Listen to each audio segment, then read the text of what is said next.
बिस्मिल्लाहिर्रहमानिर्रहीम। अस्सलाम वालेकुम बच्चों, पिछले लेक्चर में हमने पढ़ा कि इलेक्ट्रिसिटी के काफ़ी सारे पॉसिबल जो है वो हैज़र्ड्स हैं। जहाँ पर उसके बहुत सारे फ़वाइद हैं, वहाँ पर मुमकिन नुकसानात भी हैं जो हमारी लापरवाही या किसी भी इलेक्ट्रिकल डिवाइस में ख़राबी की वजह से हो सकते हैं। तो आज हम लोग पढ़ेंगे कि हम इलेक्ट्रिसिटी का सेफ़ यूज़ जो है वो कैसे कर सकते हैं हमारे घरों में, यानी कि safe use of electricity in our homes. अपने घरों के एक तो है ना बाहर को जो भी, तो वो तो इलेक्ट्रिक पावर कंपनी ने संभालना है। बाहर की जो है वो ट्रांसमिशन ऑफ इलेक्ट्रिसिटी, मसलन ट्रांसफार्मर्स और जो लार्ज स्केल वायर जो हैं वो हमारी गलियों वगैरह में लगी हैं, वो तो कंपनी ने संभालना होता है ना। लेकिन हम अपने घरों में जो है, घरों में कैसे सेफ़ यूज़ कर सकते हैं इलेक्ट्रिसिटी का, क्योंकि हम घरों में तो हमारे अपने बस में है ना कि हमने किस तरह यूज़ करना है किसी भी डिवाइस को या इलेक्ट्रिसिटी को। In order to protect persons, devices and property from the hazards of electricity, there is a need of extensive safety measures in household electricity. हमें जो है वो बहुत ही संजीदा हिफाजती इक़दाम अपनाने पड़ेंगे ताकि हमारी प्रॉपर्टी, क्योंकि बच्चों यहाँ पर इसलिए बताया गया है प्रॉपर्टी का कि जब कोई बर्निंग वगैरह होती है इलेक्ट्रिसिटी की वजह से, तो हमारे जो प्रॉपर्टी है उसमें भी लॉसेस हो सकते हैं। मसलन पूरे के पूरे घर अक्सर जल जाते हैं, लोगों की जान जा सकती है, या इलेक्ट्रिसिटी वाले जो भी डिवाइस हम ऑपरेट करते हैं उनमें इश्यूज़ हो सकते हैं। टेक मच केयर, हमें बहुत ज़्यादा हिफाजत करनी पड़ेगी। To use fuses and circuit breakers, ठीक है, हमें बहुत एहतियात करनी पड़ेगी फ्यूज़ यूज़ करने में, सर्किट ब्रेकर यूज़ करने में in an electric circuit as safety devices. ये जो हैं हमारे पास फ्यूजेज़ हैं या सर्किट ब्रेकर हैं, ये सेफ्टी डिवाइस होते हैं। इनके बारे में भी हम डिटेल से पढ़ते हैं। दे प्रिवेंट सर्किट ओवरलोड्स, ये सर्किट को कभी ओवरलोड नहीं होने देंगे। मसलन अगर आपका सर्किट 5 एम्पेयर्स के लिए बनाया गया है, 10 एम्पेयर्स के लिए बनाया गया है, तो ये 10 एम्पेयर से ज़्यादा करंट नहीं गुजरने देंगे, ओवरलोड नहीं होने देंगे। Can occur when too many appliances are turned on at the same time, ये ओवरलोड होता क्या, जब हम वायर के आगे से उसकी रेंज से भी ज़्यादा डिवाइसेस चला दें। When a short circuit occurs in one appliance, या फिर ये शॉर्ट सर्किट भी नहीं होने देते। कैसे नहीं होने देते ये अभी हम पढ़ते हैं। सबसे पहले हम पढ़ने जा रहे हैं फ्यूज़ क्या होता है बच्चों, ठीक है। ये आपने अक्सर देखा होगा कि आपके घरों में भी फ्यूज़ लगे हुए हैं। बच्चों आपने कंफ्यूज नहीं होना, सर्किट ब्रेकर और चीज़ है, फ्यूज़ और चीज़ है, ठीक है। अभी आपको फ्यूज़ की शेप भी दिखा देंगे, इस तरह की होती है फ्यूज़ की शेप। हमारे घरों के जो बोर्ड हैं उनमें भी अक्सर इस तरह के आपने नोट किया होगा, स्विच से होते हैं जिनको हम बाहर निकाल सकते हैं, वो फ्यूज़ ही होते हैं, उनके अंदर बारीक सी वायर होती है। हम सबसे पहले इसकी डेफिनेशन की तरफ आते हैं। A fuse is a safety device that is connected in series. Fuse को बच्चों हमेशा सीरीज़ में लगाया जाता है ताकि जितना भी करंट हम यूज़ कर रहे हैं वो सारा इसमें से गुजर के आगे जाए। विद द लाइव वायर, और ये लगाया भी लाइव वायर के साथ ही जाता है। इन द सर्किट, सर्किट के अंदर, टू प्रोटेक्ट द इक्विपमेंट्स, आगे चलने वाले इक्विपमेंट्स को। व्हेन एक्सेस करंट फ्लोज, जब हद से ज़्यादा करंट फ्लो हो जाए तब उनको बचाने के लिए। होता क्या है, it is a short and thin piece of metal wire that melts when large current passes through it. ये बारीक सी वायर होती है जो नॉर्मल करंट, एक्चुअली ये ना बनाए जाते हैं रेंज के मुताबिक। मसलन अब हमें 5 एम्पेयर चाहिए तो 5 एम्पेयर के लिए और वायर होगी इसके अंदर लगी हुई। अब 5 एम्पेयर तक तो वो वायर बिल्कुल ठीक करंट सप्लाई करेगी, लेकिन जैसे ही करंट 5 एम्पेयर से ज़्यादा होगा, मसलन 5.5 एम्पेयर या 6 एम्पेयर हो गया, तो ये वायर छोटी सी मेल्ट हो जाएगी। उससे ये फ्यूज़ की वायर ही ख़राब होगी ना। आगे वाले डिवाइस जिनको हम 5 एम्पेयर तक चलाना चाहते थे, उससे ज़्यादा पर नहीं चलाना चाहते थे, वो तो बच जाएंगे ना। इसलिए बच्चों ये यूज़ किया जाता है फ्यूज़।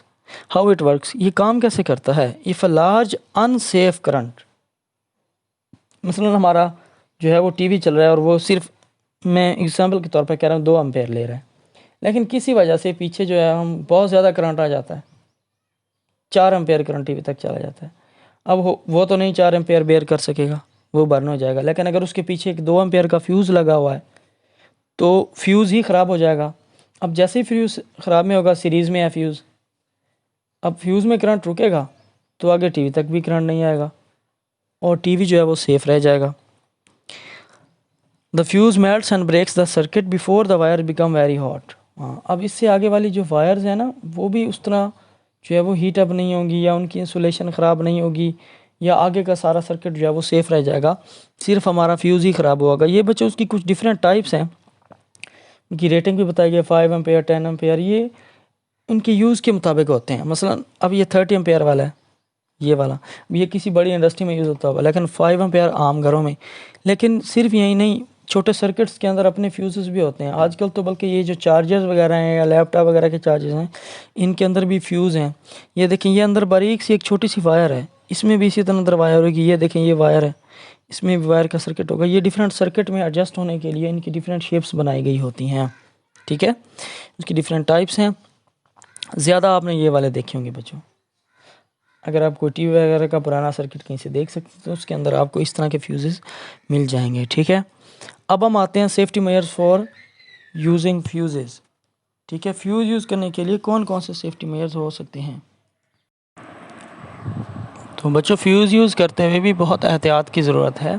ऐसे ही कोई भी फ्यूज़ उठाकर हमने किसी भी जो है वो यूज़ के सर्किट में नहीं लगा देना। मतलब किसी जगह पर सर्किट ज़्यादा करंट जो है वो ले रहे होते हैं तो हमने वहाँ पर और फ्यूज़ लगाना होता है, कहीं पर कम तो वहाँ पर और। तो इसी वाले से हम कुछ सेफ्टी मेजर्स पढ़ रहे हैं फ्यूज़ को यूज़ करने के लिए।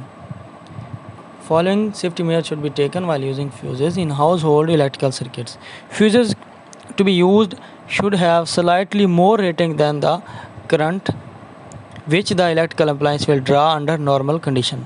आमतौर पर डिवाइसेस, मसलन एक 5 एम्पेयर के लिए बनाया गया ना डिवाइस, अब वो 5.5 तक बर्दाश्त कर जाता है।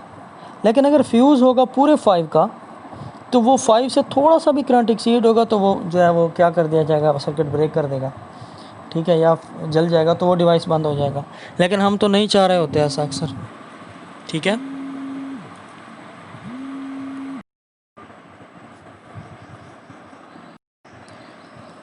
तो होगा ये कि अगर हम कम रेटिंग वाला यूज़ करेंगे उस डिवाइस के ऑपरेटिंग वोल्ट करंट से भी, तो फिर डिवाइस को ऑपरेट ही नहीं होने देगा। मतलब उसे 5 एम्पेयर चाहिए और फ्यूज़ जो है वो 5 से पहले ही जो है वो मेल्ट हो जाता है तो भी नहीं उसको करंट मिलेगा। तो उसकी रेटिंग थोड़ी सी ऑपरेटिंग वैल्यू से ज़्यादा होनी चाहिए फ्यूज़ की। मसलन अब 5 एम्पेयर हम यूज़ कर रहे हैं ना, तो जो फ्यूज़ की रेटिंग है वो 5.5 होनी चाहिए, ठीक है। Okay, fuses should be connected, दूसरे पॉइंट के मुताबिक fuses should be connected in live wire so that the appliance will not operate after the fuse has blown. हाँ, अब हमेशा याद रखना है फ्यूज़ को आपने लाइव यानी कि रेड वायर के आगे लगाना है। अगर आपने न्यूट्रल के आगे लगा दिया तो न्यूट्रल में से तो करंट फ्लो ही नहीं हो रहा, फिर हमारा लाइव तो वैसे भी उस डिवाइस के अंदर चला जाएगा जिससे उस डिवाइस को तो नुकसान हो ही जाना है। Switch off the main before changing the fuse. हाँ, एक मेन स्विच होता है जो हम फ्यूज़ को चेंज करने से पहले लाजमी तौर पर क्या कर लेते हैं, ऑफ़ कर दिया करते हैं, ठीक है। तो बच्चों, हमने सर्किट ब्रेकर के बारे में पढ़ लिया है। अब हम पढ़ने जा रहे हैं फ्यूज़ के बारे में पढ़ लिया, अब हम पढ़ने जा रहे हैं सर्किट ब्रेकर के बारे में। सर्किट ब्रेकर बच्चों, इसके नाम से ही जाहिर है कि ये सर्किट को ब्रेक करने का काम करता है, लेकिन कब करता है और कैसे करता है ये हम अभी पढ़ लेते हैं। सबसे पहले इसकी डेफिनेशन पढ़ते हैं। The circuit breaker acts as a safety device in the same way as the fuse. ये बिल्कुल काम तो फ्यूज़ की तरह ही करता है। It disconnects the supply automatically if current exceeds the normal value. ये ऑटोमेटिकली जो है वो इसके अंदर आने वाली मेंस की सप्लाई को क्या कर देगा, रोक देगा जब करंट नॉर्मल वैल्यू से बढ़ जाए। इसके बच्चों दो तरीके हैं, एक तो ये खुद ब खुद भी होता है ना, वैल्यू अगर करंट की हमारी जो नॉर्मल वैल्यू उससे बढ़ जाए तो ये खुद ब खुद भी हो जाता है, लेकिन इसको हम मैनुअली इस बटन के ज़रिए भी कर सकते हैं, ऑन या ऑफ़। अच्छा, होता क्या, ये भी एक किस्म का फ्यूज़ है, लेकिन ये ऐसा समझ लें ये रीयूजेबल है। इसके अंदर कोई वायर मेल्ट नहीं होती, कुछ भी नहीं होती। इसके अंदर एक ऐसा कनेक्शन होता है जिसके ज़रिए ये एक स्विच ऑफ हो जाता है और फिर बाद में इसको ऑन कर सकते हैं। वो कनेक्शन भी हम अभी जो है वो डिटेल में पढ़ते हैं, हाउ इट वर्क्स, ये काम कैसे करता है, ये पढ़ने जा रहे हैं बच्चों। When the normal current passes through the live wire, the electromagnet is not strong enough to separate the connects। बच्चों, मैं आपको सबसे पहले सिंपली इसके बारे में बताता हूँ, फिर हम रीडिंग करते हैं। बच्चों, ये मौजूद है एक इलेक्ट्रोमैग्नेट। इलेक्ट्रोमैग्नेट के बारे में वैसे तो अगले चैप्टर्स में बहुत डिटेल से पढ़ेंगे, लेकिन यहाँ पर भी मैं आपको बता देता हूँ। इलेक्ट्रोमैग्नेट एक ऐसी डिवाइस समझ लें, एक ऐसी वायर की कंस्ट्रक्शन समझ लें जिसके अंदर से करंट पास करें तो वो मैग्नेट के तौर पर काम करे, ठीक है, या फिर वो बहुत ज़्यादा अट्रैक्टिव हो जाए। अब होगा क्या, जब हम इसमें से करंट गुजारेंगे तो ये मैग्नेट बन जाएगा। अब ये मैग्नेट यहाँ पर मौजूद इस मेटल वाली वायर को अपनी तरफ खींचेगा तो यहाँ से कनेक्शन क्या हो जाएगा, ख़त्म। ऐसे है ना, ये स्प्रिंग तो बस इसको फोर्स लगाने के लिए, स्प्रिंग में आपने कन्फ्यूज नहीं होता। ये लाइव वायर का करंट आया है, ठीक है, ये यहाँ से जा रहा है हमारे रास्ते में, जहाँ पर भी हमने इसको देना था यहाँ से ऐसे जा रहा है, लेकिन हम यहाँ से इसको तोड़ना चाहते हैं कनेक्शन को। अब होगा क्या, हमने इस मैग्नेट की इस तरह की कंस्ट्रक्शन की हुई है कि अगर हमारी नॉर्मल वैल्यू का करंट गुजरे तो ये इतना अट्रैक्ट ना करे कि ये कनेक्शन टूटे। लेकिन अगर नॉर्मल वैल्यू से बढ़ जाए, मसलन हमें 5 एम्पेयर चाहिए और इसमें सिर्फ 7 एम्पेयर जा रहा है, तो फिर ये इतना ज़्यादा अट्रैक्टिव हो जाएगा कि ये इस कनेक्शन को या इस पॉइंट को अपनी तरफ खींच लेगा। जब खींचेगा तो यहाँ से कनेक्शन रुक जाएगा और आगे करंट नहीं जाएगा। फिर हम दोबारा इसको मैनुअली किसी भी तरीके से इसे अटैच कर देंगे, ठीक है। If something goes wrong with the appliance and large current flows through the live wire, the electromagnet will attract the iron strip to separate the contact and break the circuit. यहाँ से strip को अपनी तरफ खींच लेगा, उससे circuit break हो जाएगा। The spring then keeps the contacts apart, उससे कॉन्टैक्ट क्या हो जाता है, उससे दूर। After the fault is repair, जैसे ही हम इस खराबी को दूर कर लेंगे अगले डिवाइस में या हम करंट गुजारना चाहेंगे, the contacts can then be pushed back together by pressing a button on the outside of the circuit breaker box। इस बटन के ज़रिए हम दोबारा इसको, इस कनेक्शन को आपस में कनेक्ट कर देंगे और उससे क्या होगा, हमारा जो है वो सर्किट पहले की तरह हो जाएगा और करंट जो है वो फ्लो करना शुरू कर देगा, ठीक है।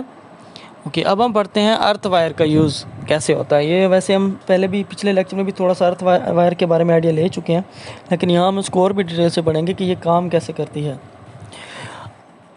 अर्थ वायर होती क्या, wired connection to bare ground, ज़मीन के साथ तार का कनेक्शन, ठीक है, करंट का। Sometimes even the fuse can not capture the high current coming from live wire into the house hold appliance. Earthing further provide protection to the user from electric shock by connecting the metal casing of the appliance to earth, a wire connection to the bare ground।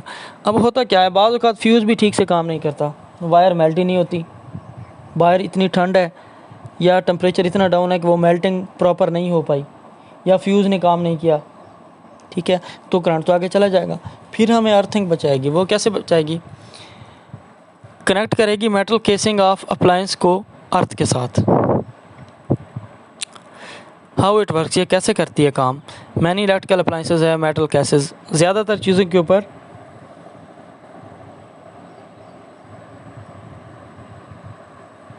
Metal की casing होती है, including cookers, washing machines, refrigerators, etc. The earth wire provides a safe route for the current to flow through।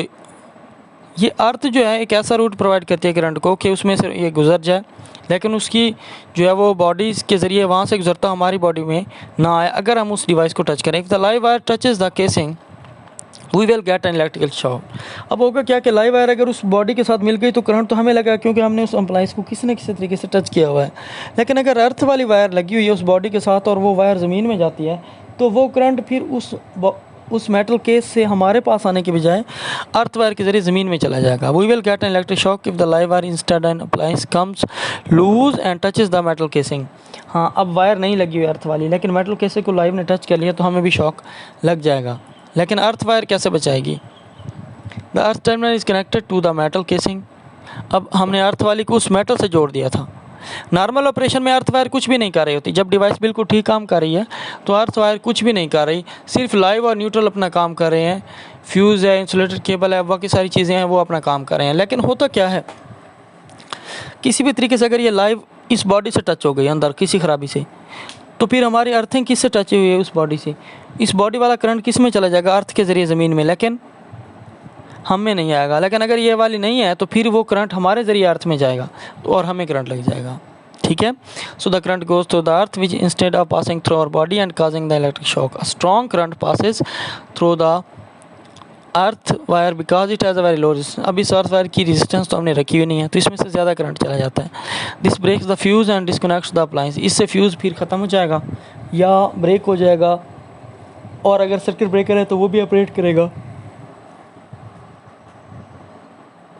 और जो है वो हमारा appliance भी बच जाएगा और हमें भी करंट नहीं लगेगा। तो बच्चों आज हमने पढ़ा है कि सेफ़ यूज़ ऑफ इलेक्ट्रिक हमारे घरों में कैसे हो सकती है। हम फ्यूज़ेस को यूज़ कर सकते हैं, उसकी डिफरेंट टाइप्स पढ़ी, सेफ्टी मेजर्स भी पढ़े फ्यूज़ को यूज़ करने के लिए, सर्किट ब्रेकर के बारे में पढ़ा, वो काम कैसे करता है ये भी हमने सीख लिया, अर्थ वायर क्या होती है और वो काम कैसे करती है ये भी हमने देख लिया। तो बच्चों आपके लिए जो लॉन्ग क्वेश्चंस इसमें पॉसिबल हैं वो अर्थ वायर के बारे में है या फ्यूज़ और सर्किट ब्रेकर दोनों पर डिटेल पूछी जा सकती है। बच्चों आपने याद करने के लिए सारी चीज़ें याद करनी है, ठीक है। और रिटर्न वर्क आपका ये डायग्राम बनाना है, ठीक है, और ये वाले डायग्राम भी अगर आप बना सकें तो ठीक है। तो आपने अब ये लेक्चर अच्छे तरीके से सुन लेना ताकि आपके लिए नेक्स्ट कोई भी इशू ना हो इस टॉपिक को समझने के लिए, चाहे आप बुक से पढ़ें या किसी और जगह से। अल्लाह हाफिज़ बच्चों।